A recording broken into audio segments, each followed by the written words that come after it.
España, un país bañado por el sol y conocido por su alegría contagiosa, es también un territorio donde la historia ha tejido una compleja red de luces y sombras.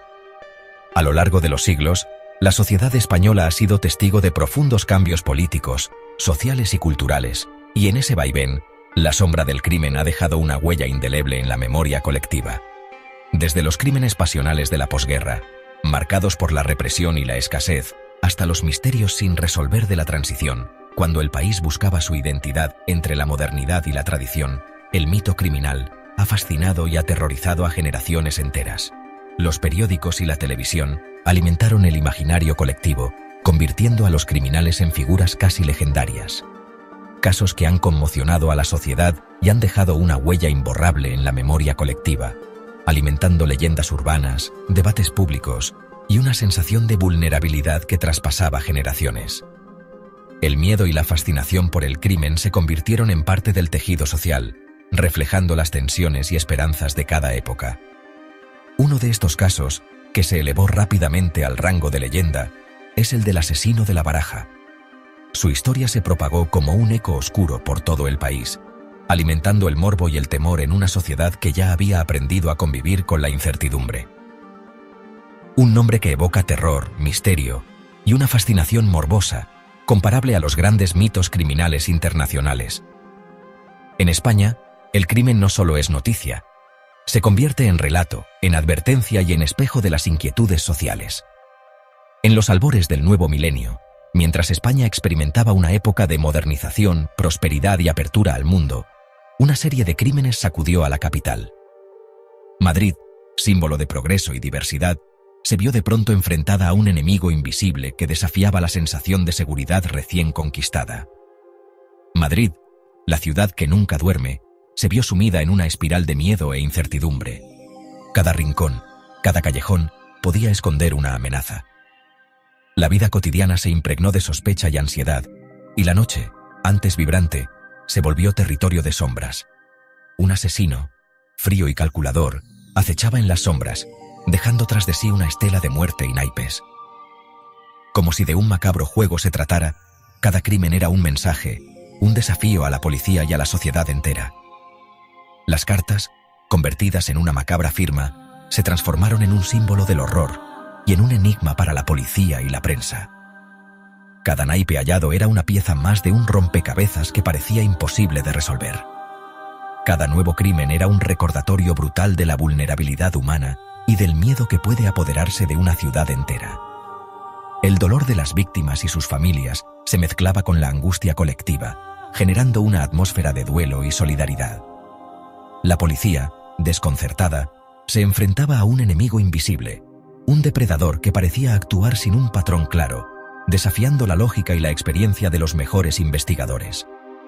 El caso se convirtió en un reto para la criminología española, poniendo a prueba todos los recursos y conocimientos disponibles. Esta es la historia de Alfredo Galán Sotillo, el hombre detrás de la leyenda del asesino de la Baraja. Un nombre que aún hoy provoca escalofríos y que simboliza el lado más oscuro de la condición humana en la España contemporánea. Un relato que nos adentra en la mente de un asesino, explorando sus motivaciones, sus crímenes y el impacto que tuvo en la sociedad española. Todo ello enmarcado en una época de profundos cambios, donde el miedo y la fascinación por el crimen alcanzaron su punto álgido. ¿Qué llevó a un hombre a convertirse en el protagonista de uno de los mitos criminales más oscuros de España? Prepárate para descubrirlo. Alfredo Galán Sotillo nació en Puerto Llano, Ciudad Real, en 1981. Su infancia, marcada por la normalidad aparente, no hacía presagiar la oscuridad que se cernía en su interior. Un niño callado, introvertido, que pasaba desapercibido entre la multitud. Tras una adolescencia gris, Alfredo decide alistarse en el ejército. Una decisión que marcará un punto de inflexión en su vida y que, según algunos expertos, podría haber sido el detonante de su transformación. En el cuartel, Alfredo encuentra una vía de escape a su frustración y a la falta de propósito que lo acompañaba. La disciplina militar, las armas, la camaradería castrense llenan un vacío que ni él mismo sabía que tenía.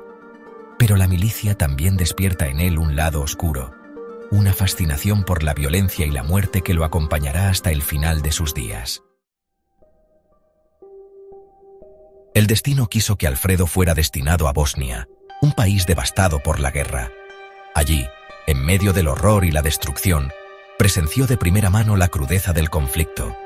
La muerte, omnipresente, se convirtió en algo cotidiano. Las experiencias vividas en Bosnia marcaron profundamente a Alfredo.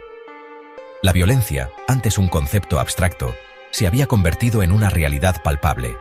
Había visto morir a compañeros, había sentido el miedo en su propia piel. Algunos expertos señalan este periodo como crucial en la transformación de Alfredo Galán. La guerra, como un crisol, habría forjado en él una personalidad fría y despiadada, capaz de matar sin remordimientos. A su regreso a España, Alfredo es un hombre cambiado. Su mirada antes apagada, ahora refleja una frialdad inquietante. La oscuridad se ha apoderado de él, transformándolo en un depredador a punto de ser desatado. De vuelta en España, Alfredo intenta rehacer su vida. Encuentra trabajo como vigilante de seguridad, un puesto que le permite estar cerca de las armas y que alimenta su fascinación por el control y el poder. Pero la oscuridad que lo habita no se apaga. Los fantasmas de la guerra lo atormentan, la violencia se convierte en una obsesión. La ciudad, con su anonimato y sus infinitas posibilidades, se convierte en su coto de caza. En su mente, un plan macabro comienza a tomar forma. Un juego perverso en el que él será el amo y señor de la vida y la muerte. Un juego que sumirá a Madrid en el terror más absoluto. Enero de 2003. El frío invernal se apodera de Madrid. La ciudad, ajena al horror que está a punto de desatarse, vive tranquila. En un portal del barrio de Chamberí, Juan Francisco Ledesma, un joven portero de 24 años, se convierte en la primera víctima del asesino de La Baraja. Un disparo a quemarropa acaba con su vida. Nadie ve nada, nadie oye nada. Junto al cuerpo, un naipe, el as de copas, un detalle macabro que, en un principio, pasa desapercibido para la policía. Febrero llega con una nueva oleada de violencia. Juan Carlos Martín, un estudiante de tan solo 18 años, es asesinado en un parque de la Alameda de Osuna. El modus operandi, idéntico al del primer crimen, un disparo a quemarropa, sin mediar palabra. Junto al cuerpo, un nuevo naipe, el 2 de copas. La prensa, hasta entonces ajena a la conexión entre ambos crímenes, comienza a hablar del asesino de La Baraja. El pánico se apodera de la ciudad. La espiral de violencia continúa. En Alcalá de Henares, un nuevo tiroteo en un bar se cobra la vida de Miquel y Juana Dolores, dejando herida de gravedad a Teresa Sánchez García. Esta vez, el asesino deja junto a las víctimas el 3 y el 4 de copas. Marzo no trae consigo la calma. El 7 de marzo, en Tres Cantos, Eduardo Salas recibe un disparo en la cabeza mientras juega a las cartas con una amiga. La bala le atraviesa el cráneo, dejándolo gravemente herido. Su amiga, ilesa, presencia horrorizada el ataque. El asesino, implacable, vuelve a actuar. Esta vez, las víctimas son Gheorghe y Doina Magda, un matrimonio rumano asesinados en su domicilio de Arganda del Rey. No hay testigos, no hay pistas, solo la firma del asesino, un naipe junto a los cuerpos. La policía se encuentra con un caso sin precedentes. La aparente aleatoriedad de las víctimas, la falta de un móvil claro, la frialdad de los asesinatos, todo apunta a un asesino en serie, un psicópata que actúa movido por un impulso irrefrenable de matar. La presión mediática es enorme, la sociedad aterrorizada exige resultados, la policía, desbordada, sigue numerosas pistas falsas, se interroga a cientos de personas, se barajan todo tipo de hipótesis.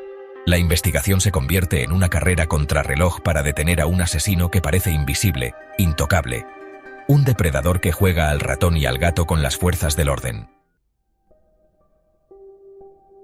El 3 de julio de 2003, la pesadilla llega a su fin. Alfredo Galán Sotillo se entrega a la policía en Puerto Llano. En su declaración, confiesa ser el autor de los 6 asesinatos y de los 3 intentos de homicidio. Su confesión, fría y sin atisbo de arrepentimiento, conmociona a la opinión pública. Alfredo relata con detalle cada uno de los crímenes, describiendo a sus víctimas como meros objetivos, como si se tratara de un juego macabro. Los motivos que lo llevaron a matar siguen siendo un misterio. En un principio, Alfredo habla de un odio irracional hacia la sociedad, de un deseo de venganza. Sin embargo, sus declaraciones son confusas, contradictorias. En 2005, Alfredo Galán Sotillo es condenado a 142 años de prisión por 6 asesinatos y 3 intentos de homicidio. La justicia considera probada su culpabilidad en los crímenes del asesino de La Baraja. El caso del asesino de La Baraja marca un antes y un después en la historia criminal española. La crudeza de los crímenes, la aparente aleatoriedad de las víctimas, la frialdad del asesino. Todo ello conmocionó a la sociedad española y puso de manifiesto la vulnerabilidad humana. El caso del asesino de La Baraja ha inspirado libros, documentales y series de televisión. Un ejemplo es la miniserie de Netflix Baraja, La firma del asesino, que recrea la investigación policial y la búsqueda del asesino. A pesar del tiempo transcurrido, el recuerdo del asesino de La Baraja sigue vivo en la memoria colectiva. Un recordatorio de que la oscuridad puede acechar en los lugares más inesperados y de que la maldad humana no conoce límites.